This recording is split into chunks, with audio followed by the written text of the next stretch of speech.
أنا مقاعي وحلي لها عبد العزيز محمد علي محمد تولدت أنا دقنا أنا وحلي لها شرار يقول لباح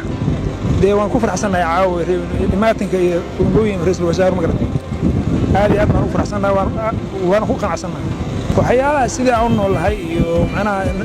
نلاش كجرتها مقالة تولد ويدي أنا سيدي كامل وجهها إن شاء الله تولد سوجرتها قراصي رمي labada waa laga helaa waxaan u baahan tahay reebaadi u baahan tahay aqaalada miibu ku xiran yahay laakiin ganacsi baa hodheelo laga cunteeyo leedahay dadkuna aad loogu cunteeyaa waana tuuladaas aad aragtaan oo umadu isugu timaadeen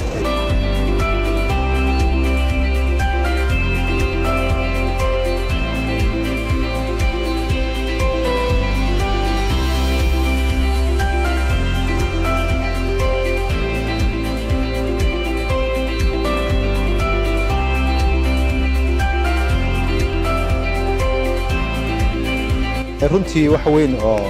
si aad runtii u qiimo badan oo tii garow waan ogeyn oo hadda maantay subaxnimadii baan soo baxnay ilaa hadda 8 fiidnimo tahay tuulada Shire aan joogno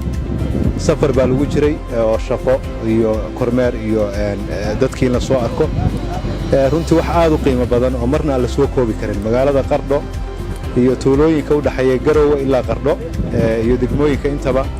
aad baa la isugu soo baxay hadda oo ahayd 7 fiidnimo oo habeenimo oo waabirkiisa ka dadkii istaagay baa wali taagnaa iyagoo jacaylka dawladda u qabaan iyo xukuumadda Soomaaliya ay muujinayaan marka runtii wax aad iyo aad loogu farxo in dadka Soomaaliyeed ay rabaan dawladnimo baa meesha ka muuqata iyadoo safarkii hore runtii oo madaxweynaha aan la socday midkan ra'iisul wasaaraha hadda nasiib u yeeshay inuu soo raaco wax aad iyo aad u qiimo badan runtii oo aan marna la filayn oo isbedel dadka Soomaaliyeed inay dawladnimo aad u rabaanin baa ka muuqata